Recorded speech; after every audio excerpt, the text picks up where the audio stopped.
श्रीवर्धमानाय निर्धोतकलिलात्मने सालोकानां त्रिलोकानां यद्विद्यादर्पणायते। देवादिदेव 1008 श्री महावीर भगवान की। पूज्याचार्य प्रवर श्री समंत भद्र स्वामी जी महाराज की। संत श्रोमणी आचार्य भगवान गुरुदेव श्री विद्यासागर जी महाराज की। पूज्याचार्य श्री समय सागर जी महाराज की।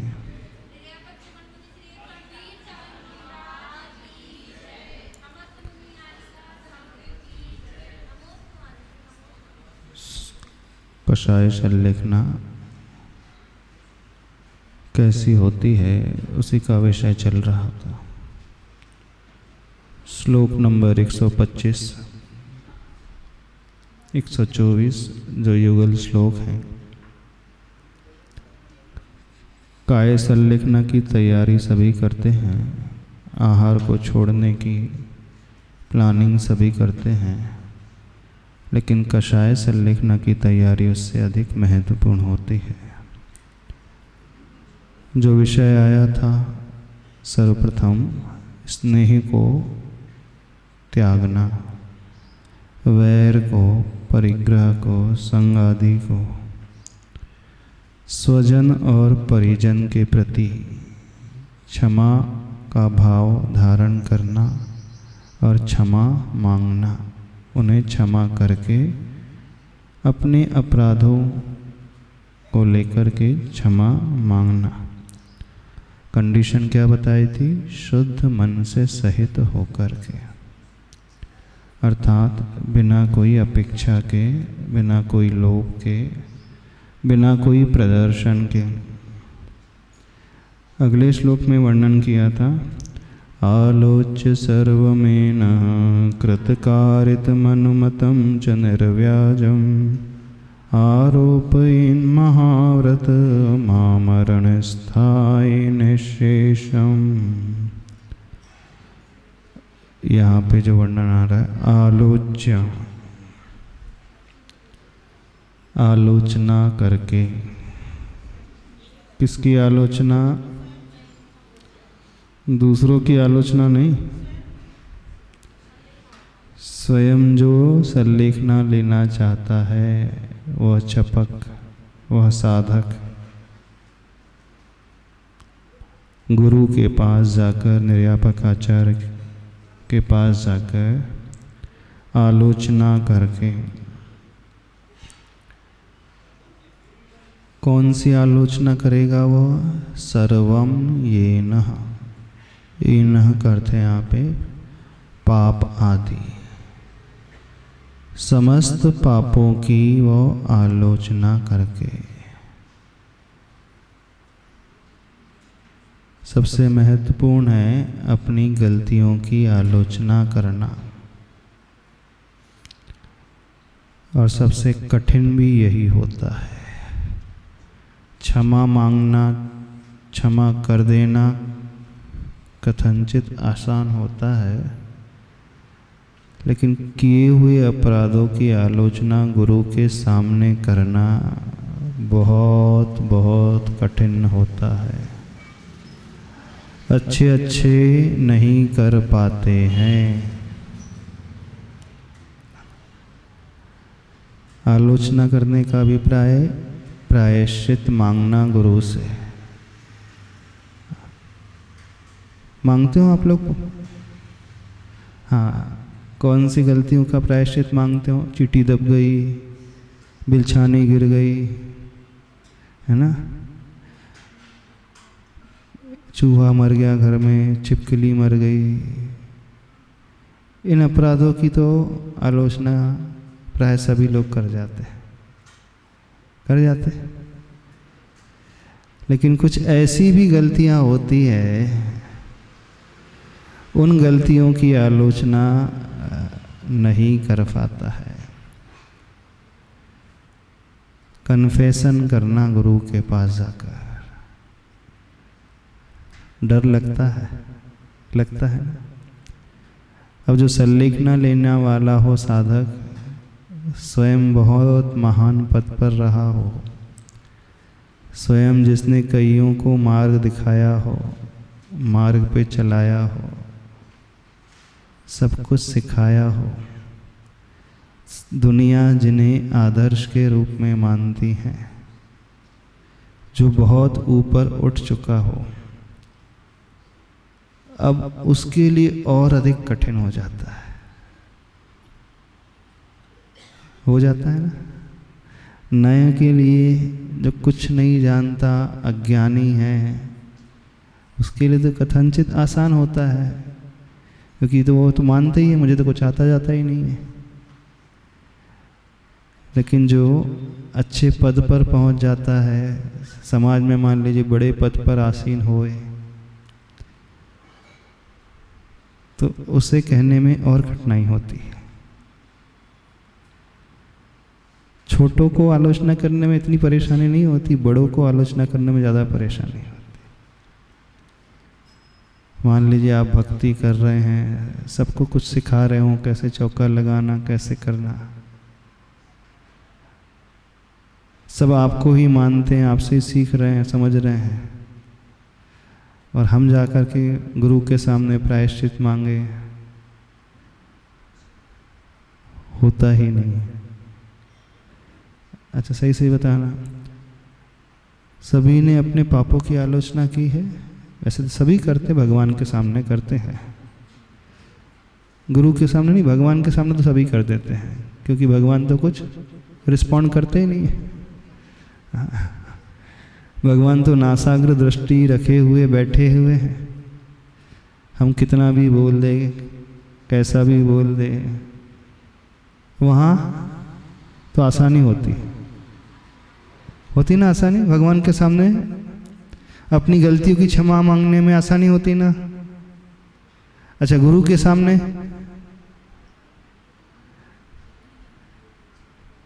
आसानी होती? सबसे पहले कौन सा भाव आता? क्या सोचेंगे? इतनी बड़ी गलती कर दी, तो बात ही हृदय से बाहर नहीं आती है। ऐसे होता है। तो एक डर रहता है, अब हमारी इमेज कैसी हो जाएगी। अभी तो हमारी इमेज बड़ी अच्छी बनी है दुनिया के सामने, दुनिया की नज़रों में, और गुरु की नज़रों में भी अपनी इमेज कैसी बनी है? बढ़िया बनी है ना। अब एक बार इमेज बहुत अच्छी बन जाए, फिर गुरु के पास जाकर के कहें कि नहीं हमने इतना बड़ा कार्य कर दिया, ऐसा अपराध हो गया है, तो साहस ही नहीं हो पाता है। हो पाता है? नहीं हो पाता है। हाँ, ये सबसे कठिन है। आलोच्य सर्वम एनः, सभी पापों को खुल करके बता देना, सभी गलतियों को जैसी जैसी वो घटी हुई हैं, छोटी हो अथवा बड़ी हो, मन में हुई हो, वचनों से हुई हो, काय से हुई हो, दबाववश हुई हो, झिझकवश हुई हो, प्रमाद के कारण हुई हो, अथवा कषाय का भाव पैदा हो गया था इस कारण हो गई। कह सकते हैं सभी लोग? अच्छा एक चीज और पूछते हैं, 5 पापों में हिंसा, झूठ, चोरी, कुशील और परिग्रह, 5 पापों में सबसे अधिक दोष कौन से पाप अथवा कौन से व्रत में लगते हैं? 5 व्रत है ना, अहिंसा व्रत, सत्य व्रत, अचौर्य व्रत, ब्रह्मचर्य और अपरिग्रह व्रत। सबसे अधिक दोष साधक किस में लगाता है? बताओ, किस में दोष लगते हैं?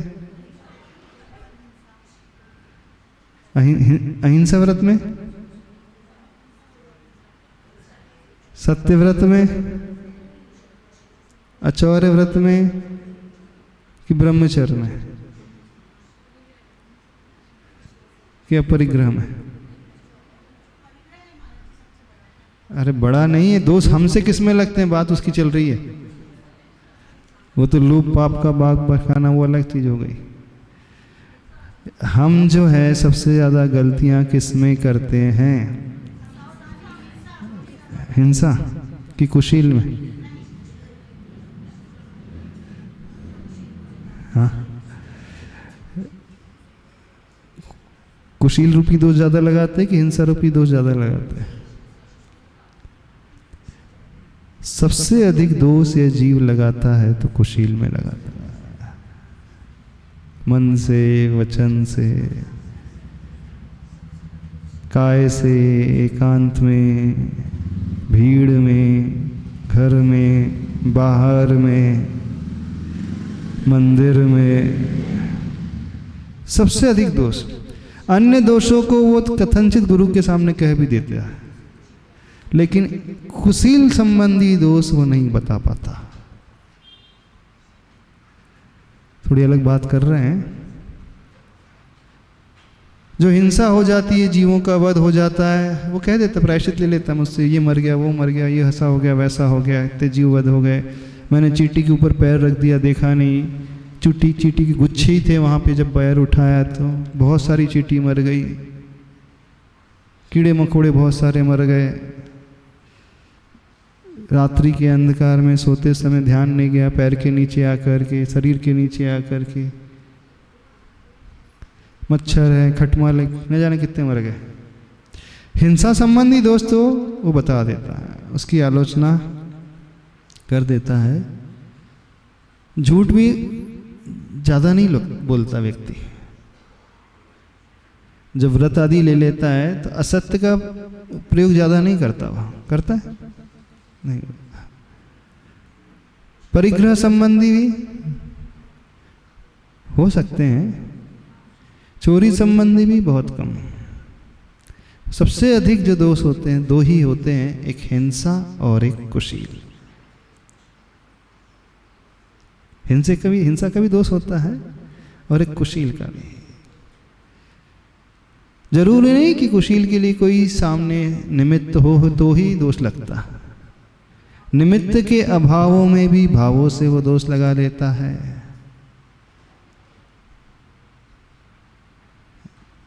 पूर्व रतानु स्मरण,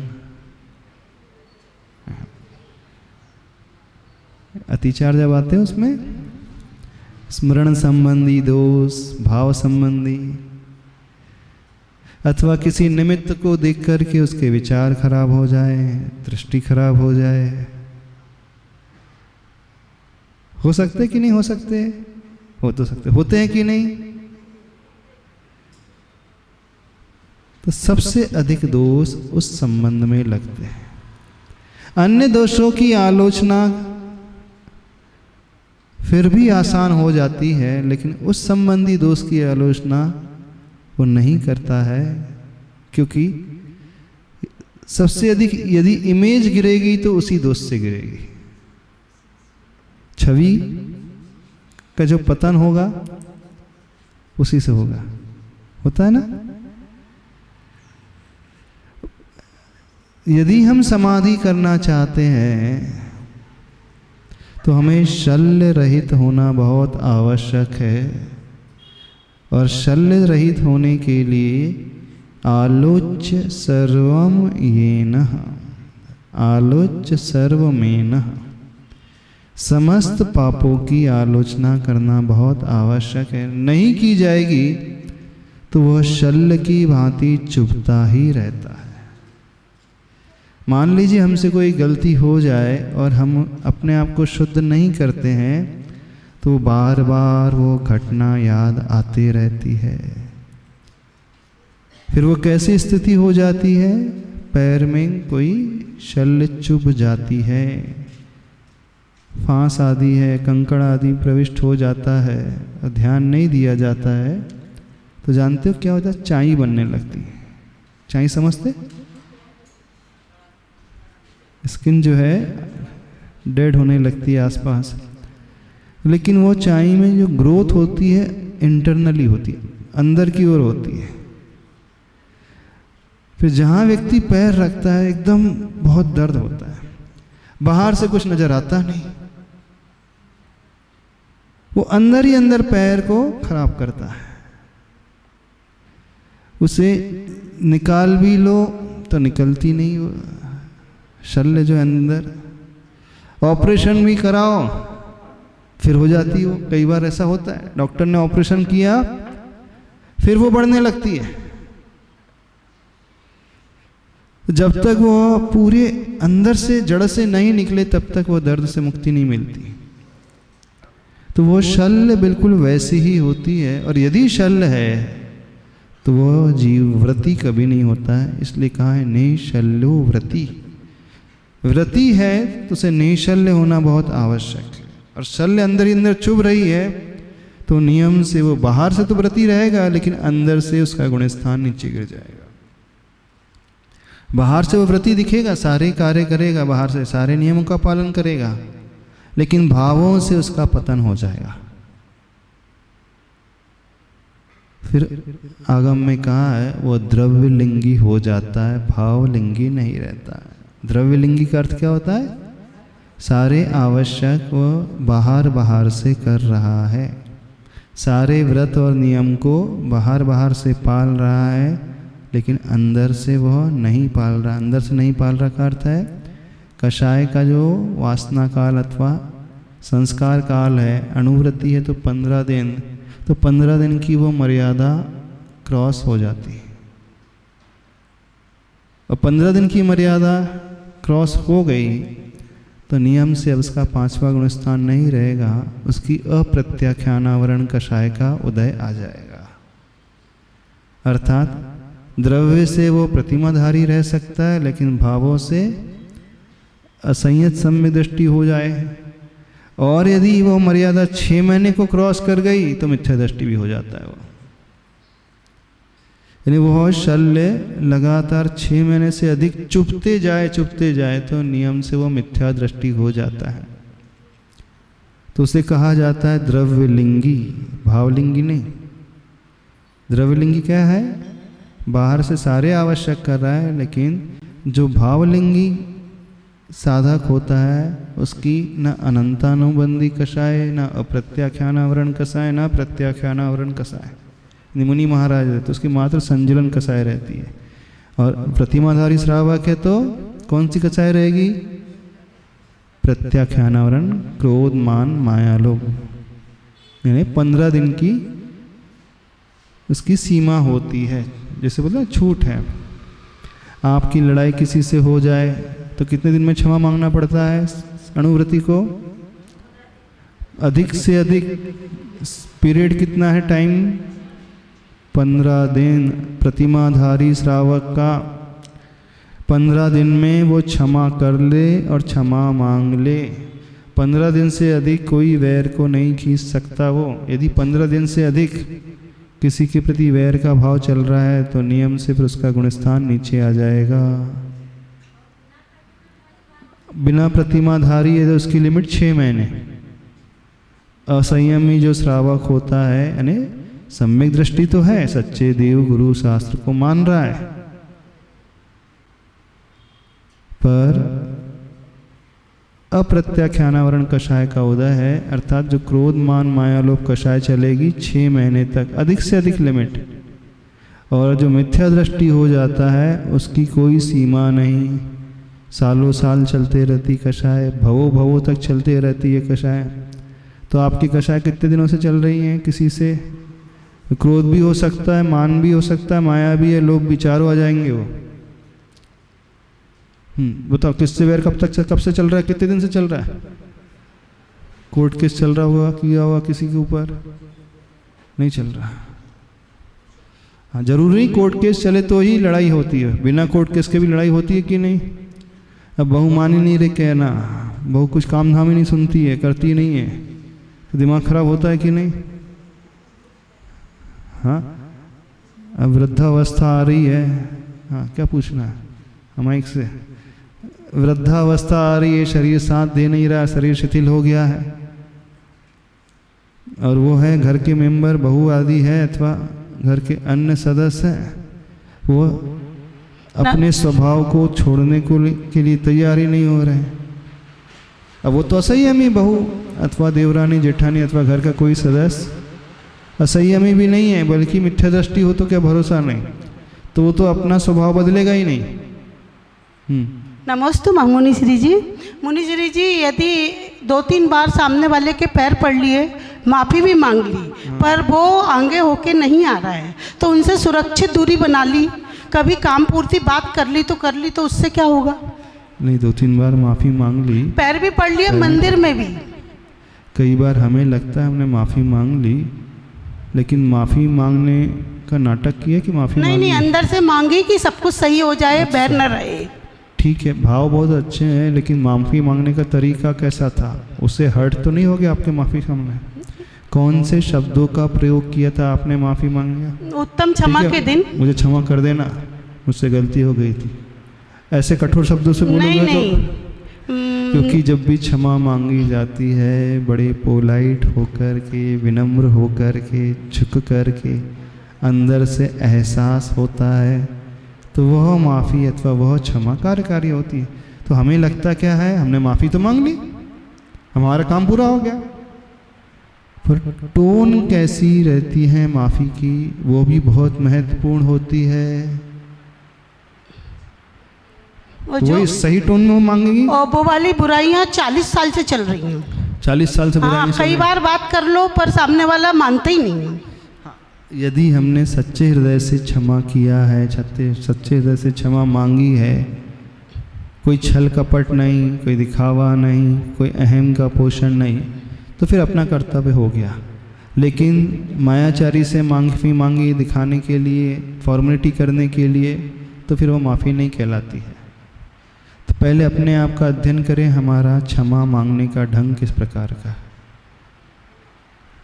नमस्ते मुनिश्री। फिर भी कषाय का भाव तो, वैर का भाव, क्रोध आदि का भाव तो समझ में आ जाता है, लेकिन राग का भाव पकड़ में नहीं आता। लोभ का जो भाव है ना, लोभ कषाय वाला, वो समझ में नहीं आता है कि 6 महीने हो गए कि उससे अधिक हो गया है, अथवा 15 दिन की हमारी सीमा है व्रति की, अणुव्रति की, 15 दिन हो गए कि 15 दिन से की लिमिट क्रॉस हो गई है, ये पकड़ में नहीं आता। एग्जाम्पल, अरे आप ही देख लो, वो बच्चे से जो राग है, हमने प्रतिमा तो ले ली है, वो दुकान का राग है, बच्चों का राग है, उसके भोजन पानी का राग है, वो छूटता ही नहीं। तो राग को पकड़ना सबसे कठिन होता है, और सबसे अधिक दोष राग के कारण लगते हैं। द्वेष के कारण कम लगते हैं द्वेष के कारण भी, क्रोध और अभिमान से दोष लगते हैं, पर वो कम। लोभ के कारण सबसे अधिक दोष लगते हैं। देखो, 5 पापों में व्यक्ति हिंसा करता है क्रोध के आवेश में आकर, अभिमान के कारण, वो तो समझ में आ जाता है। झूठ बोलता है, कब किस लिए झूठ बोलता है, मुख्यतः वहाँ लोभ आ जाता है। चोरी में लोग, वो पकड़ में आता। कुशील में कौन सी कषाय रहती, कौन सी? राग रहेगी, राग में भी लोभ कषाय, परिग्रह उसमें भी लोभ। तो लोभ के कारण सब कुछ चल रहा है, और उनमें भी जो राग का भाव हो जाता है, वो लोभ के कारण वो पकड़ में नहीं आता, आ जाता है। हाँ, तो वहाँ सावधानी रखना सबसे अधिक आवश्यक होता है। तो अपने आप को चेक करते जाएं, हमारा राग कहीं ज़्यादा तो नहीं बढ़ रहा है।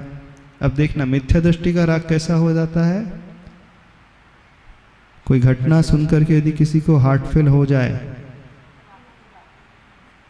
ना, दुकान में बहुत बड़ा नुकसान हो गया, हार्ट फेल हो गया, किसी का वियोग हो गया, मरण हो गया, तो अपना हार्ट फेल हो जा रहा, तो समझना उसका राग मिथ्या दृष्टि का राग। बिल्कुल हार्ट फेल मिथ्यात्व की अवस्था में ही होता है, उसके बिना नहीं हो सकता। अब रामचंद्र जी भी वियोग नहीं सहन कर पाए थे लक्ष्मण जी का, पर 6 महीने में संभल गए थे। किसी के वियोग का शौक लगता है, रामचंद्र जी को गहरा शौक लगा था ना। हो सकता है आप कह सकते हो कि महाराज जी उतना शौक तो हमें कभी लगता ही नहीं घर में, है ना। रामचंद्र जी ज़्यादा मोही थे ना, आपसे ज़्यादा मोही रामचंद्र जी थे कि नहीं। आप कभी पागल हुए किसी के मरने पे? 6 महीने तक किसी की लाश को उठा करके घूमोगे? नहीं घूमोगे। रामचंद्र जी पागल हो गए थे कि नहीं 6 महीने के लिए? पागल ही थे और क्या थे। लक्ष्मण के शव को कंधे में उठाकर घूम रहे थे, कोई उनसे पूछता कहता तो क्या जवाब देते? तू मर जा, तेरा बाप मर जा। ऐसा बोलता है, मेरा भाई चला गया। अब शब्द का प्रयोग करते थे। 6 महीने तक उन्हें होश ही नहीं रहा और वो ये मानते हैं रहे कि लक्ष्मण तो अभी जीवित है, मूर्छित हो गया है। जैसे युद्ध में उसे शक्ति लगी थी, बोले ऐसे ही वो मूर्छित हो गया है, ये फिर से जी जाएगा। तो मानने को ही तैयार नहीं, इतना गहरा शौक लगा था। लेकिन गहरा लगते हुए भी 6 महीने पूर्ण होने के पूर्व ही जागृति हो गई उनकी। तो आपका राग तो इतना नहीं होगा मोह, आप कह सकते हो, पर रहता तो इससे भी अधिक है। और अनुव्रति प्रतिमाधारी हो गया है, तो उसे भी चेक करते चाहें, जिसे हम चाह रहे हैं, जिसके बारे में सोच रहे हैं। कितने दिन हो गए, खूब विकल्प हो रहा उसके बगैर। कितने दिन हो गए? पर 15 दिन की मर्यादा क्रॉस हो जाती, वही याद आने लगता है। तो यहां पकड़ में नहीं आता कब वो व्यक्ति नीचे गुण स्थान में चला जाता है। कैसे चेक करना चाहिए? इस कारण प्रतिक्रमण कर लें, भूल जाएं, जो होगा सब ठीक है, जान दो। कौन दिमाग खराब करे, कोई विकल्प ना करे।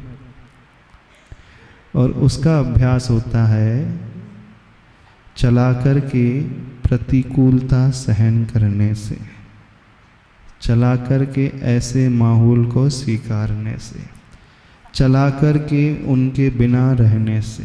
जिससे बहुत राग है ना, छोड़ देना उनको कुछ दिन के लिए, छोड़ के चले जाना, फिर अपने परिणाम का अध्ययन करना, भाव कैसे हो रहे हैं। चला करके ऐसा अभ्यास करता है जो, तो वह अभ्यास उसके लिए सबसे अधिक उपयोगी होता है। अब जैसे आपको भोजन में बहुत रुचि है, मान लीजिए नमक ना मिले भोजन में, तो क्या हालत होती है? खाया नहीं जाता ना, क्यों? यदि आहार में, भोजन में नमक ना हो, दाल में, सब्जी में, तो कैसी हालत होती है? बताइए कैसी हालत होती है आप लोगों की? बार बार विकल्प होता है। तो चला करके नमक का त्याग करते रहना चाहिए। रस परित्याग जो तप रखा है वो हमारे राग को तोड़ने के लिए रखा है। रस परित्याग तप है ना, 6 रस का त्याग करना, रसी का पालन करना। तो जिस रस से आपकी गृद्धता बहुत अधिक है, जिस रस के बिना आपका भोजन नहीं रुचता है आपको, तो एक नियम ले लो, 6 महीने के लिए उस रस का ही त्याग। अब देखो पटेल साहब ने 6 रस का त्याग करके बैठे हैं। पटेल साहब, अरे इतवार में नहीं हो पाएगा। तो आपका रस परित्याग कैसा होता है? रविवार को नमक का त्याग है और मीठा हलवा और बन जाए, किशमिश की सब्जी बन जाए, सारे मीठे दुनिया भर के उसी दिन आ जाते हैं। हाँ, सीरा आ जाएगा, रसगुल्ले के सीरे के साथ खा लोगे, अथवा आम रस से खा लोगे, बहुत मीठा डाल करके। कहने के लिए रविवार को नमक की रसी है। जिस दिन यदि रसी होती है तो उस दिन बिल्कुल वैसा ही आहार करे जैसा प्रतिदिन करते, तो मानना आप रसी का पालन कर रहे हैं। लेकिन प्राय रविवार को व्यक्ति दूसरे मीठे आइटम ढेर सारे बना ले रहा है, इसका मतलब है रसी का त्याग उसका नहीं चला ढंग से। जो सब्जी, जैसी सब्जी रोज खाते हैं वैसे ही सब्जी भी रविवार को खाना, उसमें कोई चेंजेस नहीं होना चाहिए। तो आप रसी त्यागी हैं, अन्यथा नहीं। कर सकते हैं ऐसा अभ्यास? ये तो एक दिन की बात हुई। तो जो रस सबसे अधिक प्रिय है, जो फल सबसे अधिक प्रिय है, जो व्यंजन मिठाई सबसे अधिक प्रिय है, अथवा जो मिर्ची, काली मिर्ची अथवा नीम अथवा मेथी, जो ही आपको सबसे अधिक प्रिय है, तो 6 महीने के लिए त्याग कर देना। अरे मीन सबकी चॉइस अलग अलग होती है। किसी को मीठा पसंद है, किसी को नमक पसंद है, किसी को मिर्ची पसंद होती है। मिर्ची ना मिले तो भोजन नहीं खाया जाता उससे। हाँ बिल्कुल, जब तक मिर्ची ना हो तो भोजन नहीं चाहिए। होता है, सबकी पसंद है अपनी अपनी। किसी को मीठा रस है, किसी को नमक है, किसी को कसायला पसंद है, किसी को चरपरा पसंद है, किसी को कड़वा पसंद है। तो 5 ही रस हैं। तो ये तो हमें देखना है कि हमारे लिए कौन सा रस सबसे प्रिय है। तो जो सबसे अधिक प्रिय है, बस यह संकल्प कि उस रस को मैं अपने से दूर रखूँगा 6 महीने तक, और दूर रखते हुए भी प्रतिदिन अपने परिणाम का अध्ययन करूँगा कि बिना उसके मेरे मन में क्या क्या भाव आ रहे हैं, मेरे इमोशंस कैसे हो रहे हैं। ये तो हो गया भोजन संबंधी। अब दूसरा होता है जीव संबंधी। जिस व्यक्ति से सबसे अधिक राग है परिवार में, तो हम संकल्प लेंगे कि 6 महीने हम उससे बात ही नहीं करेंगे। जीवन भर के लिए नहीं, 6 महीने उसे देखेंगे ही नहीं। वैर की बात नहीं है, अभ्यास। रस परित्याग वैर नहीं होता है। कोई रस त्याग कर रहा है तो ऐसा नहीं इसका वैर है उससे। राग को तोड़ने का और राग को जीतने का रास्ता बता रहे हैं। तो जो हमें सबसे अधिक प्रिय है उसके बिना हम रहने का अभ्यास डालना शुरू करें।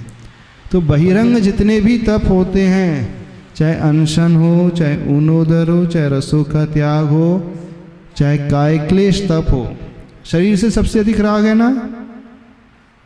गर्मी सहन नहीं होती, कितनों गर्मी सहन नहीं होती, तो ये नियम ले ले, इस गर्मी में हम पंखे कूलर और पंखे कूलर और एसी का यूज़ नहीं करेंगे। इस गर्मी में हम न फैन यूज़ करेंगे, न कूलर, न एयर कंडीशन। कूलर भी नहीं और एसी भी नहीं और फैन भी नहीं, तीनों यूज़ नहीं करेंगे। जिन्हें गर्मी सहन नहीं होती है उनके लिए। अब आप कहोगे महाराज जी वैसे सहन नहीं होती है, और आप कह रहे हैं कि वैसा और विपरीत नियम। राग को जीतने का उपाय बता रहे हैं। एक सीजन में, ये सीजन में हम फैन यूज नहीं करेंगे, कूलर। कितने लोग नियम लेने को तैयार हैं? कूलर भी नहीं प्रयोग में, पंखा भी नहीं। अरे यदि माता जी बन जाओगे तो पंखे के नीचे बैठोगे क्या? आरिका बन जाओगे तो कैसे करोगे? ये पंखे के नीचे तो नहीं बैठेंगे, लेकिन जहां पंखा चल रहा है उसके किनारे में बैठ जाएंगे। ऐसा जैसे होता है मंदिर में, कुछ महिलाओं का नियम अथवा कुछ व्यक्ति का नियम रहता है, अपने हाथ से पंखा चालू नहीं करेंगे। हाँ, लेकिन जहां चालू वहां आकर बैठ जाते धीरे से। वो तो पहले से चल रहा है, पहले से भले ही चल रहा है, लेकिन यदि हमारा नियम हम स्वयं चालू नहीं करेंगे तो उस नियम का पालन कैसे होगा? जहां चालू है वहां बैठेंगे भी नहीं। यदि मन चाह रहा है कि पंखे के नीचे नहीं, थोड़ा सा साइड में बैठ जाएंगे, थोड़ी दूरी में और बढ़ा लेंगे ताकि टकरा करके हवा आ जाए। तो कुछ होता ना, एक व्यक्ति क्या बोलते, गुलगुले से परहेज। हाँ, गुड़ से परहेज और गुलगुले से। हाँ, यानी कुछ व्यक्ति ऐसे नहीं है, फिर वो ऐसे खाते हैं। हाँ, वो अपने नियम का पालन इस प्रकार से। तो यदि आपका भाव ऐसा हो रहा है तो आपका वो त्याग नहीं है। तो राग को तोड़ना, राग को परखना कैसा, समझ में आया? तो गर्मी किससे सहन नहीं होती है? किसी से नहीं होती। हाँ, तो यह गर्मी इस नियम के साथ कि हम फैन यूज़ नहीं करेंगे। चलो चालू नहीं करेंगे, ये नियम ले लो। नहीं हो रहा है ना, नहीं हो पा रहा ना। हाँ, इसका अर्थ है अभी शरीर से बहुत ज़्यादा राग है। राग दूसरे व्यक्ति से ही होता है ऐसा नहीं, अपने शरीर से भी बहुत राग है। तो व्यक्ति परिशह सहन नहीं कर पाता है, चाहे गर्मी हो चाहे सर्दी हो, तो शरीर के राग के कारण। तो सल्लेखना में उस राग को भी जीतना आवश्यक होता है, तब कषाय सल्लेखना होती है। यदि अभी अभ्यास में नहीं जीत पा रहे तो फिर अंतिम समय में, मान लीजिए आपकी सल्लेखना मई के महीने में अथवा 9 तपे में हो जाए, तो मई और जून के महीने में जब 9 तपे लगे हों, टेम्परेचर 48 डिग्री हुआ, तो कैसे फिर संभालोगे अपने आप को? हाँ, गर्मी में सहन नहीं हो रहा तो पंखे का यूज़ नहीं करेंगे, लेकिन ठंडी नैपकिन रख सकते हैं, चल जाएगा। गीला सिर कर सकते हैं कदाचित थोड़ा सा, नहीं पंखा त्याग किया तो भीजना भी नहीं चलेगा, हाथ का पंखा भी नहीं चलेगा। अपने हाथ से हम कुछ नहीं करेंगे। वो वैयावृत्ति की अपेक्षा वो अलग विवक्षा हो गई। बताइए कितने लोग तैयार हैं? ये गर्मी कैसे बिताएंगे? कुछ समझ ही में नहीं आ रहा आप लोग। तो आपको से सल्लेखना के विषय में से जानना है, करना धरना कुछ है नहीं। कुछ तो अभ्यास होना चाहिए। तो अपने राग को पकड़ने की कोशिश और उसे जीतने की कोशिश ऐसे होती है। और जिस व्यक्ति विशेष से राग है तो उसकी ओर देखेंगे नहीं इतने दिन तक। एक नियम ले लें,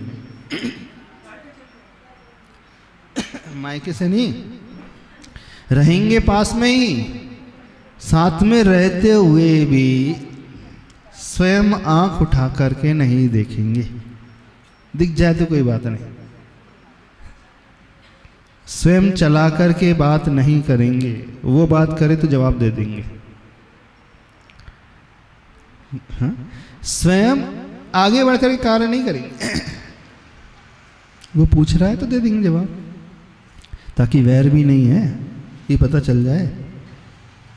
ये साधना कहलाती है। आचार्य श्री बताते थे, पहले दीवार की ओर मुख करके बैठते थे,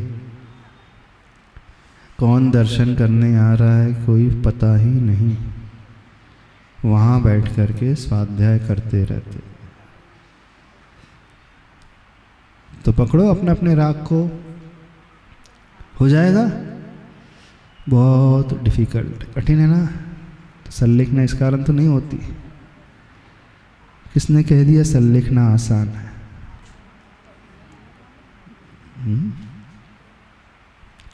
अब जो हमसे राग के कारण दोष लग गया है यदि, तो उस दोष को गुरु के सामने कह देना, निंदा और गरहा करते हुए छोटी से छोटी गलती को बता देना। अब आपको कि वो हिम्मत ही नहीं होती बताने की, नहीं होती है तो शल्य लेकर के जाओगे, और शल्य आ गई तो फिर भावों से नीचे आ जाएगा, तो फिर तो भी सल्लेखना नहीं होगी। जब मरना तो है ही, क्यों ना सब कुछ एज इट इज बता दिया जाए। और विश्वास रखे, जब हम गुरु से अपने अपराधों को, प्रत्येक अपराध को बताते हैं, तो कभी भी गुरु की दृष्टि से हम गिरते नहीं हैं। क्यों? क्योंकि जब हम अपराध बताते हैं और उसका प्रायश्चित मांगते हैं, तो प्रायश्चित अंतरंग तप होता है। कोई शिष्य मान लीजिए कोई तप कर रहा है, तो जो तप करता है उसके तप को देख कर के गुरु की नज़रों में वो गिरेगा कि ऊपर उठेगा? कोई तप कर रहा है तो गुरु उसे पसंद करेंगे कि उससे घृणा करेंगे? तो गुरु की नज़रों में गिरेगा कि ऊपर उठेगा? पर आपकी धारणा क्या है? गुरु को हम बता देंगे तो वो, हम क्या है, गुरु की नज़रों में गिर जाएंगे। ये धारणा यही है ना? तो इस धारणा को बदलो। प्रायश्चित अंतरंग तप है। शास्त्र में लिखा है ना, प्रायश्चित विनय वैयाव्रत आदि, ये सब अंतरंग तप है। उपवास से ज़्यादा निर्जरा प्रायश्चित से होती है। आप मासोपवास कर लो, 1234 चारी शुद्धि के उपवास कर लो, कर्म दहन के उपवास कर लो, बड़े बड़े उपवास की साधना कर लो, उससे जितना पुण्य मिलता और निर्जरा होती है उससे कई गुना निर्जरा प्रायश्चित से होती है। तो धारणा थोड़ी सी सुधारें। एक सबसे बड़ा डर यही लगता है हर एक को कि यदि हम गलती बता देंगे तो पता नहीं आचार्य भगवान क्या सोचेंगे। सबसे पहले प्रश्न ये आता है ना मन में, तो ये प्रश्न निकाल दीजिए, कुछ नहीं, वो कभी गलत नहीं सोचेंगे। एक उदाहरण देते हैं। मान लीजिए आपकी 2 बच्चे हैं और दोनों बच्चे ने स्कूल में कुछ गलत काम कर दिया, चोरी कर ली, अपने दोस्त के बैग से कंपोस्ट बॉक्स चुरा लिया, ठीक है। अब एक बच्चा जिसने कंपोस्ट बॉक्स चुराया आपको बताया ही नहीं और बड़ी अच्छे से रहने लगा, और दूसरा बच्चा जिसने कंपोस्ट बॉक्स चुराया घर में आकर के मम्मी से बता देता है कि आज मैंने कंपोस्ट बॉक्स चुरा लिया। और आपको जिसने पहले चुराया था बताया नहीं और पता चल जाता उसकी गलती कि उसने कंपोस्ट चुराया है, लेकिन उसने बताया नहीं, और जिसने बता दिया उसने भी गलती की, गलती दोनों ने की। तो जो बता देता है उसे कितने थप्पड़ मारोगे? जिसने क्या बताया कि आज मैंने स्कूल में कंपोस्ट बॉक्स चुरा लिया, तो उसकी पिटाई करोगे? नहीं, पिटाई करोगे। और जिसने नहीं बताया आपको पता चलेगा तो क्या करोगे? उसकी पिटाई करोगे। क्यों? चोरी तो पहले वाले ने भी की थी ना, चोरी पहले वाले ने भी की थी। भले ही चोरी की थी लेकिन चोरी करने के पश्चात उसने बता दिया, तो आप उसकी पिटाई नहीं करते हो बल्कि उसे क्षमा कर देते हो और खुश होते हो कि देखो अपनी गलती वह स्वीकार कर रहा है। ऐसे ही लोक व्यवहार में भी होता है। कोई अपराधी जज के सामने यदि अपने अपराध को एक्सेप्ट कर लेता है तो उसकी सज़ा कम हो जाती है, और जो नहीं करता उसकी सज़ा अधिक रहती है। ऐसे ही यदि हम गुरु से अपने अपराध को बता देते हैं तो हमारी सज़ा कम हो जाती है। हम गुरु की दृष्टि में गिरते नहीं हैं अपितु उनकी दृष्टि में ऊपर उठ जाते हैं। गुरु महाराज सोचते हैं देखो कितना अच्छा शिष्य है, ठीक है गलती तो किया उसने, लेकिन गलती करने के बाद स्वयं अपने मुख से स्वीकार भी कर लिया और सब बता भी दिया और प्रायश्चित भी मांग रहा है, तो यहीं से उसका सुधार शुरू हो जाता है। मूलाचार ग्रंथ में आता है कोई शिष्य अपराध कर लेता है और गुरु महाराज से कहता है, गुरु महाराज उसे प्रायश्चित देते हैं कि जाओ 3 दिन और 3 रात तक अर्थात 72 घंटे तक तुम्हें उस पर्वत पे खड़े होकर के माला फिरना है। क्या सजा दी उसे? प्रायश्चित क्या दिया? 72 घंटे तक पर्वत पे खड़े होकर, दिन हो चाहे रात हो, गर्मी को सहन करते हुए ध्यान करना है। तो और वह शिष्य गुरु की आज्ञा मान करके ध्यान करने लगते हैं। जब वो ध्यान में लीन रहते तो गुरु महाराज उस शिष्य की 3 परिक्रमा देते हैं। ध्यान से सुनना, क्या 3 परिक्रमा देते हैं? बोले क्यों? अब यह प्रायश्चित रूपी तप में बैठ चुका है। जब वो तप में बैठा है तो उसकी विशुद्धि कई गुना बढ़ जाती है और उस विशुद्धि से वो कई कर्मों का क्षय कर देता है। तो धारणा बना करके रखी है कि यदि हम गुरु को बता देंगे तो हमारी इमेज डाउन हो जाएगी। ये बिल्कुल गलत धारणा है। तो क्या करना चाहिए? इसलिए आलोच्य सर्वमेनः, अपने समस्त पापों की आलोचना करें। करोगे कि नहीं? अब कि डर लगेगा, झिझक होगी कि गुरु महाराज क्या सोचेंगे? बुरा नहीं बल्कि अच्छा ही सोचेंगे। और यदि हम बिना बताए चले जाएंगे इस दुनिया से तो संलिखना नहीं होगी और वह पाप का बोझ, वह शल्य लेकर के ही मरेंगे। और इतनी साधना करने के बाद, इतने व्रत उपवास करने के बाद, इतनी तपस्या करने के बाद भी कोई लाभ नहीं होगा, फल नहीं मिलेगा। यानी कठिनाई भी सहन किए, कष्ट भी सहन किए और लाभ भी नहीं हुआ, तो फिर क्या मतलब? और बता देंगे तो शुद्ध हो जाएंगे। तो अब क्या निर्णय निकला?